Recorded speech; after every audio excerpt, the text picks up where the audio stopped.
Positive charge loves negative charge, and vice versa.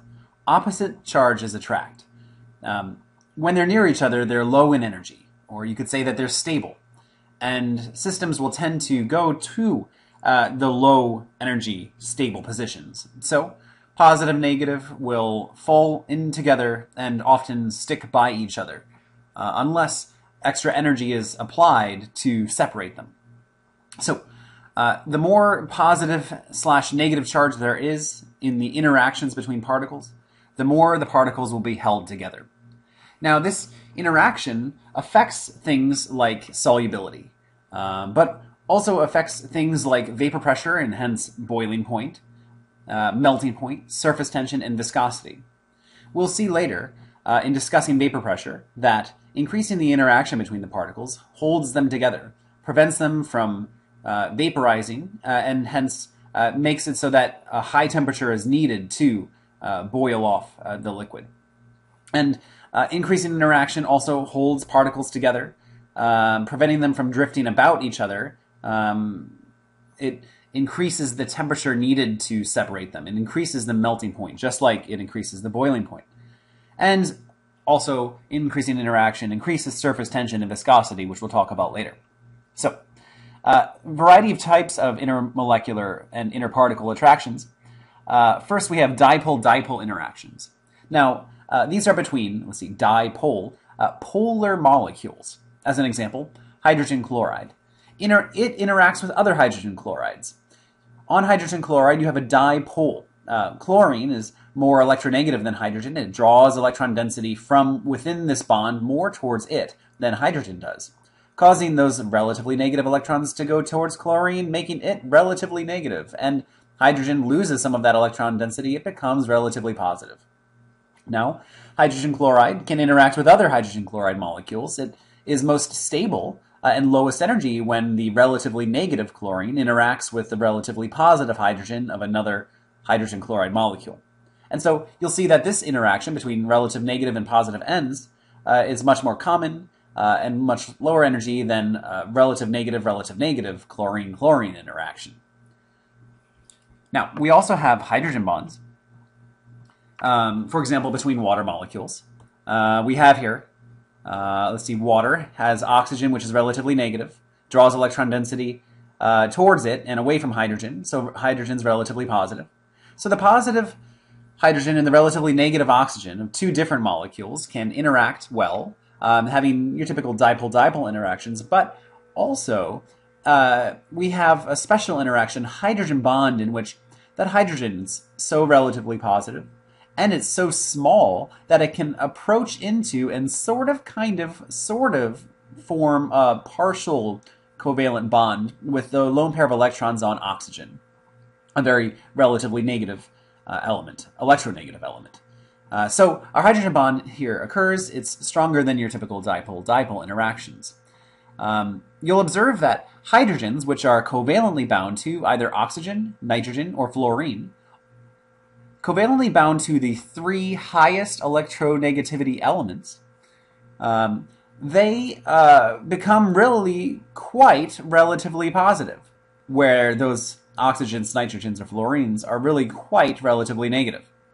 And so these really quite relatively positive hydrogens on oxygen, nitrogen, or fluorine can hydrogen bond to other oxygens, nitrogens, or fluorine. You can see that this hydrogen can covalently bond to, in green here, hydrogen bond with oxygen, nitrogen, or fluorine. A hydrogen on a nitrogen can, in blue here, hydrogen bond with another oxygen, nitrogen, or fluorine. And this hydrogen on a fluorine can hydrogen bond with, in purple here, another oxygen, nitrogen, or fluorine. So, can methanol particles hydrogen bond with each other? Well, yes, they both have OH groups on them. So you have a hydrogen on an oxygen, which can hydrogen bond with a different oxygen. Can two formaldehyde particles hydrogen bond with each other? No. There is no hydrogen on an oxygen, nitrogen, or fluorine. The hydrogen is only covalently bound to carbon. Hence, it is not particularly relatively positive. It cannot hydrogen bond with a relatively negative oxygen. No hydrogen bond there. You need you would need to have a hydrogen on an oxygen for that to happen. Okay, ion-ion interactions. These are really quite strong because you have a lot of full, not partial, positive and negative charge interacting between the particles. We've seen these in ionic solids, which have or will be discussed. We also have ion-dipole interactions, where we have an ion interacting with a polar molecule, say water. Sodium is quite positive. In fact, it has a full ionic positive charge. It can interact well with the relatively negative dipole of water. Oxygen, oxygen, oxygen, oxygen, relatively negative oxygens surrounding the positive sodium. Whereas chloride, you dissolve that in water. The relatively positive hydrogens will surround it, not the relatively negative oxygens. Finally, we have dispersion forces. There's two types. There's dipole-induced dipole, where we have, let's see, dipole, a polar molecule, approaching a non-polar, either atom or molecule. Now, here is a relatively negative chlorine, and having all this relative negative charge, it repels some of the electrons on this atom or molecule. The electrons move a little bit further away from it, and in doing so, there's going to be now more negative charge on one end of this atom or molecule and a little bit less than before on this end of the atom or molecule. You see that this has created a temporary relative positive charge on this end and a temporary relative negative charge on this end. But, of course, this is mildly stabilizing now. We have a relative negative charge hanging out by a relative positive charge. Very nice. Positive and negative love each other. They stabilize each other. We also have induced dipole forces between two nonpolar atoms or molecules. So on the left here we have either an atom or molecule which has had some random motion of the electrons. Electrons are always moving about, and sometimes they'll end up more on one side than another, creating a temporary, very temporary and brief and very relatively weak negative charge, say, on this side, and then a relative positive charge on this side. Now, this relative negative charge can cause the electrons on another nearby atom or molecule to shift away from it, creating another temporary, relatively very weak relative positive and then negative charge. And then it's nice to have our relative negative and positive charge interacting with each other, although this is quite a weak force if we're just talking about individual atoms or small molecules. Now, in time, though, or with enough interactions between induced dipoles and induced dipoles, those become right strong interactions.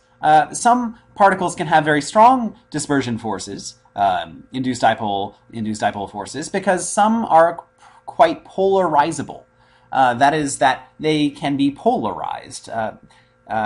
Certain ends can become really quite relatively positive and then other ends relatively negative because the electrons are able to shift around the atom or molecule. And a lot of those electrons can shift. Yes, polarizability is increased by having a large number of electrons on an atom or molecule, aka having a large mass and therefore probably also a large number of electrons. And also, having a large radius means the electrons are further from the nucleus and can be drifting about more easily. So increasing number of electrons or mass and also increasing radius can increase the polarizability and hence strengthen dispersion forces between particles. So consider chlorine, bromine, and iodine. On the periodic table, as we go down the periodic table, we have increasing mass, number of electrons, and radius. We have increasing polarizability, hence increasing dispersion forces and attractions between the particles. Iodine particles are so big that they have a lot of dispersion forces holding them together, so that even at room temperature, these very, very small particles are able to become solids. Bromine has a smaller mass and smaller radius. It has less interaction between the particles, so the particles can drift about a little bit more. They are liquid. And then finally, chlorine and fluorine are much smaller. They have much less mass and number of electrons and radii, and hence have less polarizability, less interaction between the particles. The particles are so little attract to each other that even at room temperature, chlorine and fluorine are gas. We'll see later that just increasing particle size, increasing particle size overall can increase interaction. So consider, say, C4H10 versus C20H22, actually 42. C4H10 butane is a gas at room temperature, but we have our C20H42, which is much more massive, has much more interaction between the particles, hence that's actually a solid at room temperature.